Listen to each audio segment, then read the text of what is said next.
Okay, section 5.3. So doing like a composite shapes using composite volumes, if you like, so a mixture of possibly finding the volume under when the y equals f of x is rotated around x or y axis, but you sometimes find it easier to use directly volume of a cylinder or cone, so it's worth reminding ourselves. So if it's a cylinder, it's simply, so there's your cylinder, there you go, so this is your r, this is your h, so it's going to be pi r squared h.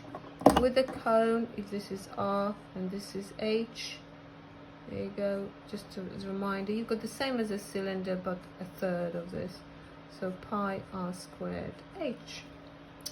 Okay, so in example 3, we've got the region R is bounded by the curve y equals x cubed plus 2 and the line which I've drawn here. So this is my region R. Now we've got to verify that the coordinates of point A are 1, 3. So A is the point of intersection. So let's solve these two equations. So x cubed plus 2 simultaneously is equal to 5 minus 2x. So x cubed, oh, actually it says verify, so you don't need to solve it. So you can do it like this, and you can sub the value of x, which is equal to 1, and show that when you do that you will get 0. So yeah, 0 is equal to 0.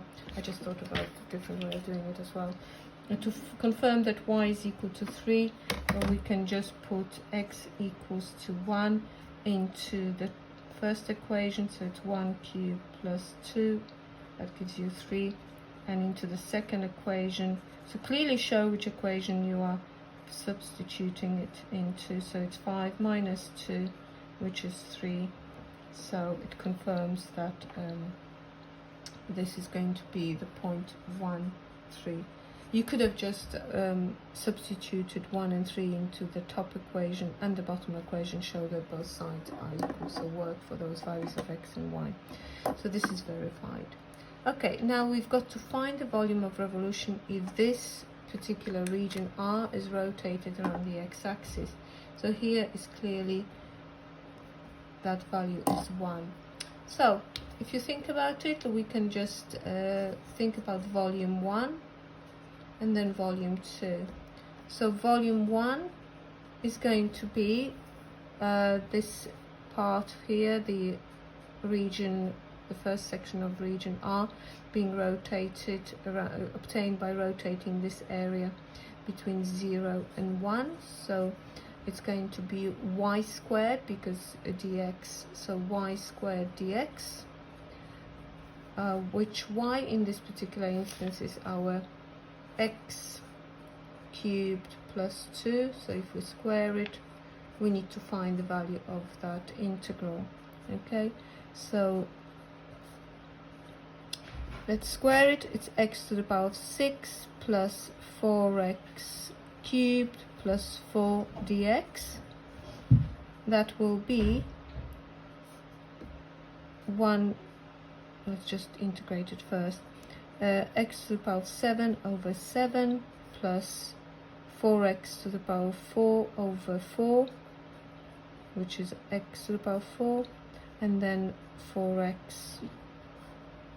Okay, so let's pop those limits in. Because it's 1 and 0, it's going to be quick. This is just 1/7 add 1 add 4 minus, if you put 0, it's going to be 0.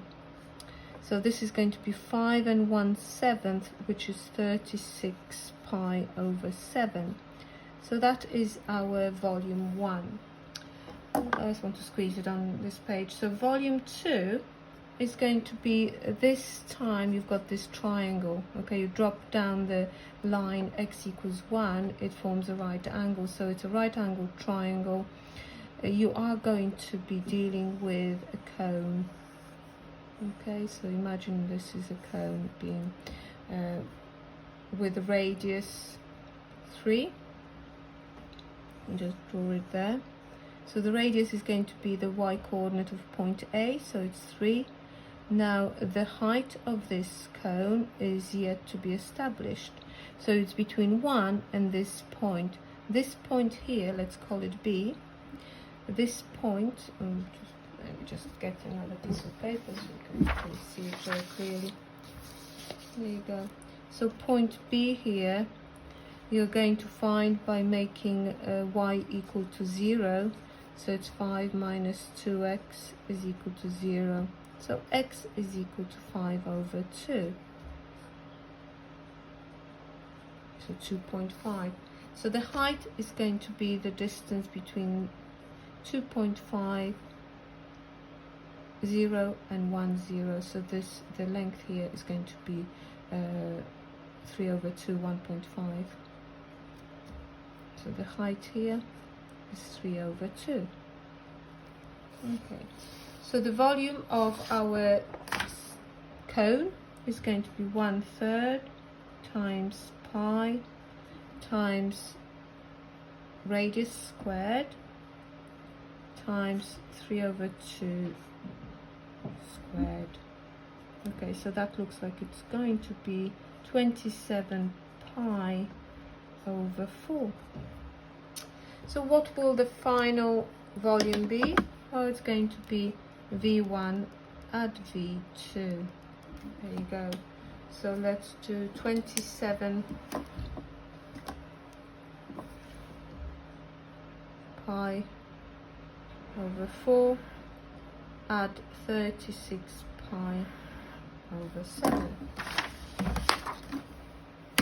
So it's 36 divided by 7 add 27 divided by 4, you will get 63 pi over 4. Just check that I've typed. Oh no, I've typed it in wrong. It was 36 over 7. Do it again. Yeah. Apologies.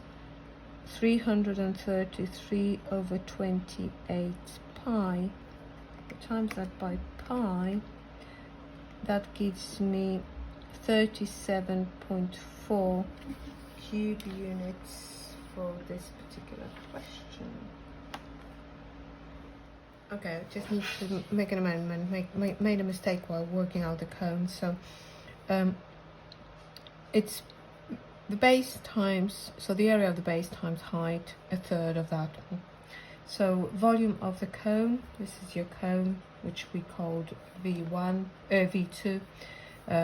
You've got 1/3 pi r squared, so pi times 3 squared times h, which is 3 over 2. So you're going to get 9 pi over 2. So the final volume is going to be V1 add V2. This is 36 pi over 7 add 9 pi over 2, and that is 36 divided by 7 add 9 divided by 2, 135 over 14 pi. Let's just have a quick check what it is in terms of value. It's 30.3 cube units of volume. Okay, so we're going to go on to example 4. Okay, so time to move on to example 4. We've got two curves, y equals square root of x. So this is your parabola on the positive branch going through point 0, 0, but it's only symmetrical about the x-axis. So this is y equals root x, and this is reciprocal 1/8 of 1 over x. So all reciprocals that they can be multiplied by positive numbers still look like this. Okay, so we are going to look at the region between x equals 1 and this point, so this region there, and we've got to rotate that region around the x-axis. So we need to find the exact volume that's generated. So first of all, we need to find the point of intersection between the two curves. So this one is 1 over 8x. So we're going to, let's call that point A. To find point A, we're going to solve these simultaneously. So y. Okay, so root x is equal to 1 over 8x. So we're going to do 8x root x is equal to 1.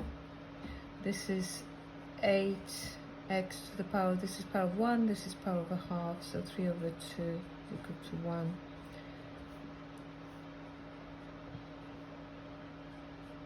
Okay, so here we're going to cube root it first. So you get a half and then square it.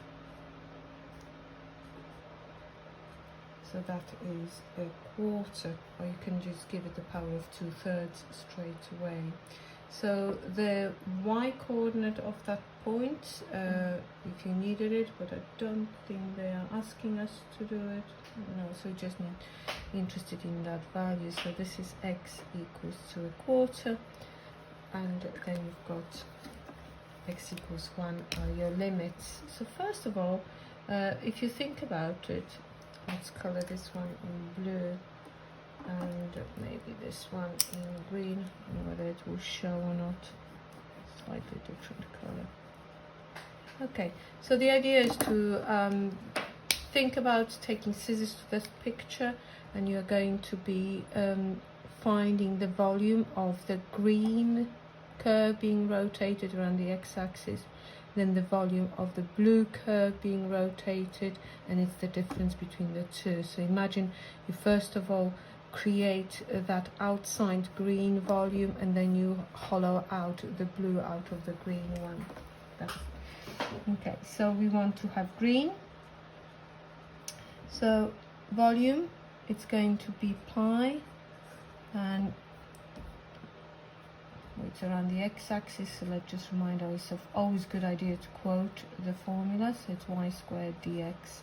Okay, so this time our y squared for this one is going to be x, and then y squared for this one is going to be 1 over 8x squared, so it's 1 over 64x squared. Okay, so this volume of the green one is going to be between the limits a quarter and 1, and y squared is x, so it's x dx. So very, very nice and easy.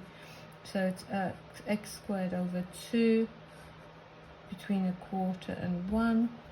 So pi, you'll get a half minus, if you put a quarter into this one, get 1 over 32, I think.